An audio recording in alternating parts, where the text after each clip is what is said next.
kategórii do 61 kg MMA zmiešanom bojovom umení medzi poľským borcom v modrých trenkách a českým pretekárom v bielo-čiernych trenkách. Prvý zápas.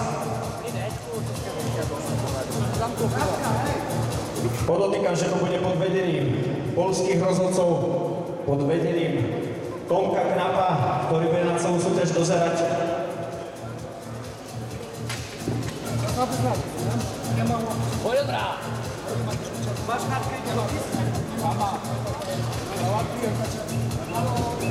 Vám divákom by som povedal, že pozbuďte svojich, ale ťažko povedať, ktorí sú naši.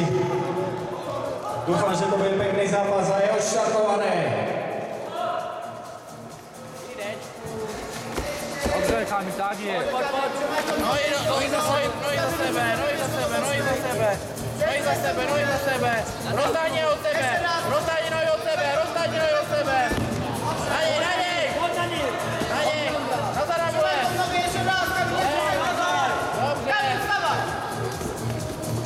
Vidíme veľmi pekný technický zápas. Diváci, kľudne sa zapojte. Poďme.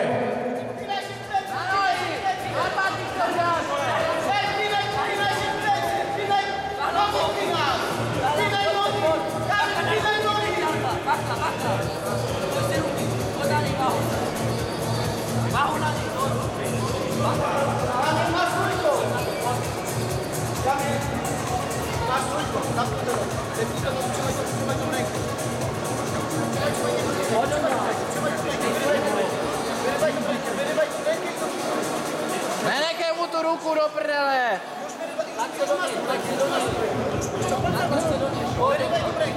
Ako vidíme, poľského aj českého trénera dávajú svojim pretekárom tie najbližšie rady, tie najväčšie rady, ako sa z tejto pozície dostať, ako z toho vyťažiť čím najviac a ako zvíťaziť v tomto zápase. Vytáhni se, Ondro. Tak. Bacha na triangl. A vidíme, že český pretekár je hore.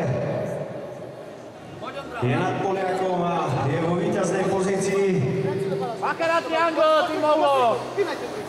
Zvedni se. Hlavu nahoru. Nepúšťaj. Heták. Ty si kokot. Zvedni se a neházej s ním. Nacpi tam tu druhou nohu. Zvedej se.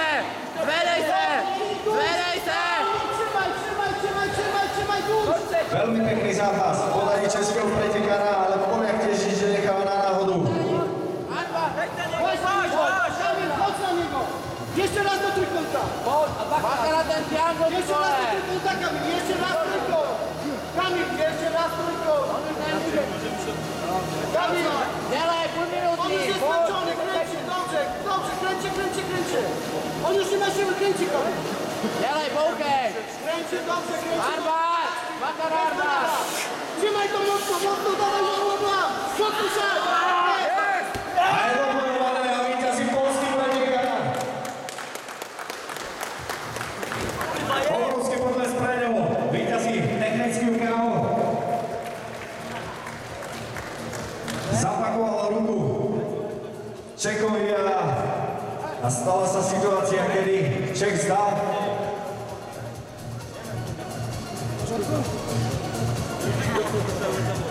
Takže potles pre poľského pretekára.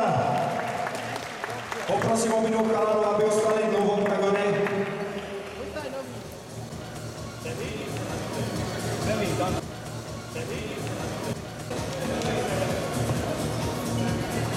Tak.